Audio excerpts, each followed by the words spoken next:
I started in the HBA London office in 1990.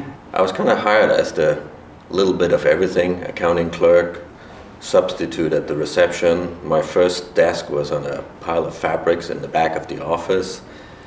And I guess it just worked my way up, and the HBA is a perfect opportunity. I'm not the only one who has made it from clerk or librarian all the way to partner, and that's kind of proves that there's a lot of opportunities at HBA.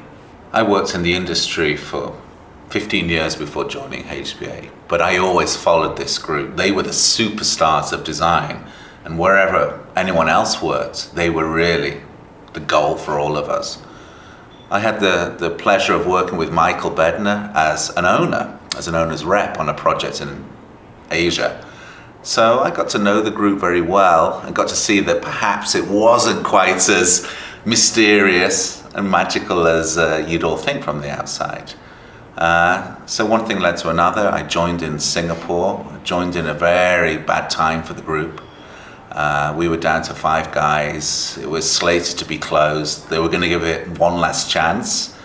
And from that, we seized the opportunity and now have one of the biggest offices in HBA running today. The culture at HBA is all about collaboration and working together. And over the years, we learned that 2 minds are very much often better than none. And it's not just at the CEO level. We do this at the office level, the partner level, even down to running drawing offices with co-managers.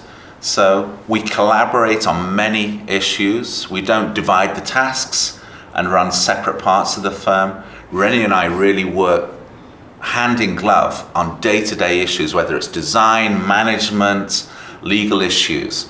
So I think we're very good sparring partners, and we generally beef each other up or calm each other down at any given moment. So I think it's something that's worked really well over the past 5 years.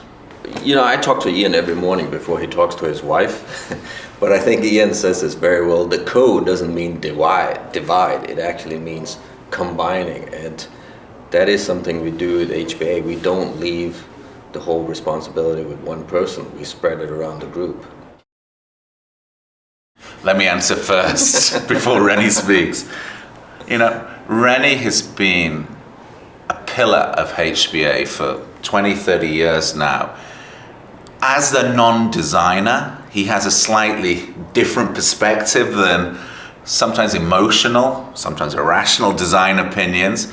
I value Rennie's consistency, his level perspective, and his just immense knowledge of what's gone on, what's going on, and his real ideas for the future of the firm.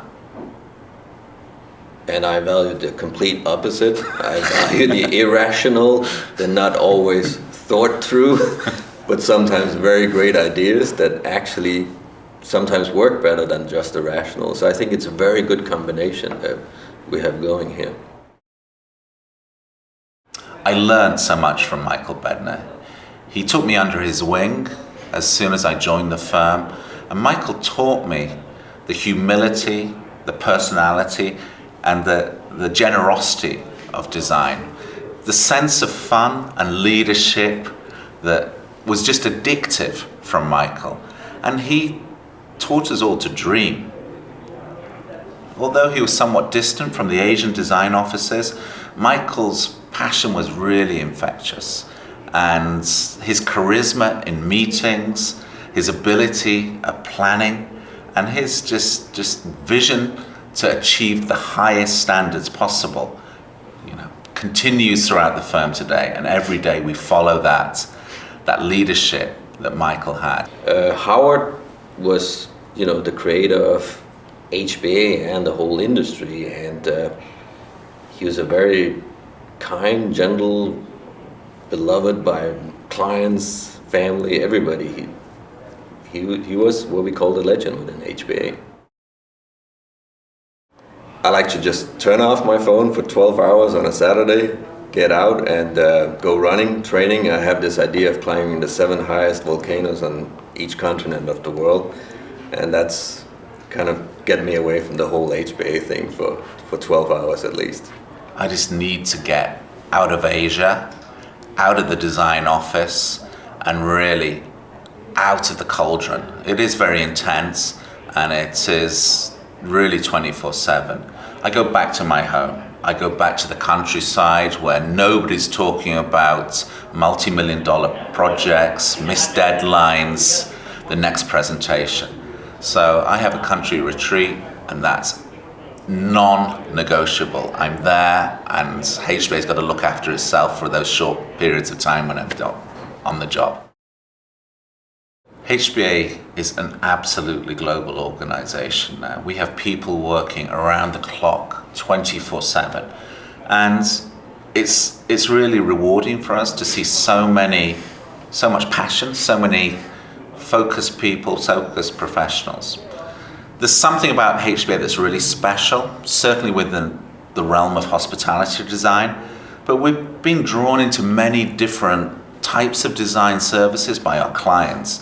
And I think over the next 5 or 10 years, we'd like to see HBA taking our DNA, taking our approach to design and our passion and delivering in additional sectors beyond that. I hope HBA, as we go forward, will continue our whole idea of being global but local. We want to be everywhere in the world where it makes sense for us to be. On the longer term, I hope we're going to be there designing space hotels and whatever rooms the future brings, and hopefully one day we can celebrate HBA 100 years designing the future.